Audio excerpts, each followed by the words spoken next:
उसी नर देश के राजा सिबी एक दिन अपनी राज्यसभा में बैठे थे। उसी समय एक कबूतर उड़ता हुआ आया और राजा की गोद में छिपने लगा। कबूतर बहुत ही डरा हुआ था। राजा ने प्रेम से उसके सर पर हाथ फेरा। कबूतर के बाद एक बाज उड़ता हुआ आया और राजा के सामने बैठ गया। बाज ने मनुष्य की बोली में कहा, आप न्यायप्रिय राजा हैं, आपको किसी का भोजन नहीं छीनना चाहिए। ये कबूतर मेरा भोजन है, अतः आप इसे मुझे दे दीजिए।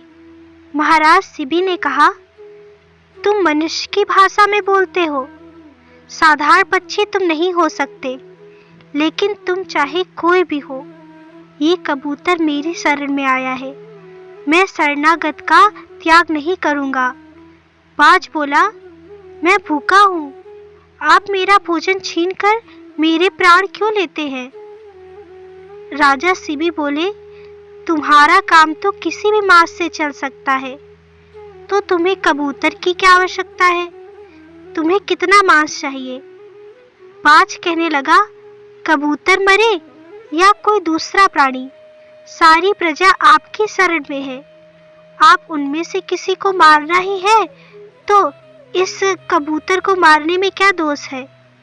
मैं तो ताजा मांस खाने वाला प्राणी हूँ और अपवित्र मांस मैं नहीं खाता, अतः कबूतर के बराबर तौलकर किसी प्राणी का ताजा मांस।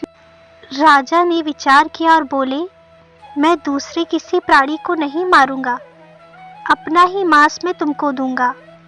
बाज बोला, एक कबूतर के लिए आप चक्रवर्ती सम्राट होकर अपना शरीर क्यों काटते हैं? आप फिर से सोच ले। राजा ने कहा, मैंने सोच लिया, मेरा शरीर अजर अमर नहीं है।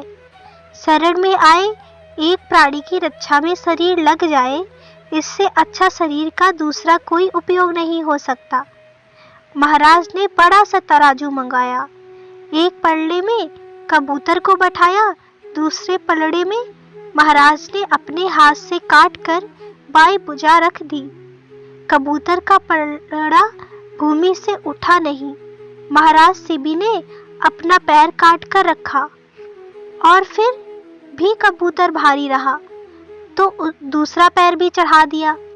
इतने पर भी कबूतर का पलड़ा भूमि पर ही टिका रहा।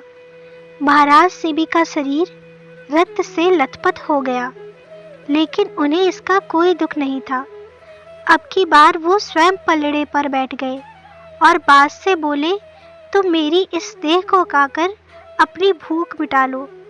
महाराज जिस पलड़े पर थे, इस बार वह पलड़ा भारी हो गया। कबूतर का पलड़ा ऊपर उठ गया, लेकिन सबने देखा बाज तो साक्षात देवराज इंद्र के रूप में प्रकट हो गए और कबूतर बने अग्नि देवता भी अपने असली रूप में आ गए। अग्निदेव ने कहा, महाराज आप इतने बड़े धर्मात्मा हैं कि आपकी बराबरी मैं क्या, विश्व में कोई नहीं कर सकता। इंद्र ने महाराज का शरीर पहले के समान ठीक कर दिया और बोले, आपके धर्म की परीक्षा लेने के लिए हमने यह बाज और कबूतर का रूप बनाया था। दोनों देवता महाराज की प्रशंसा करके और उन्हें आशीर्वाद देकर अंतर्ध्यान हो गए।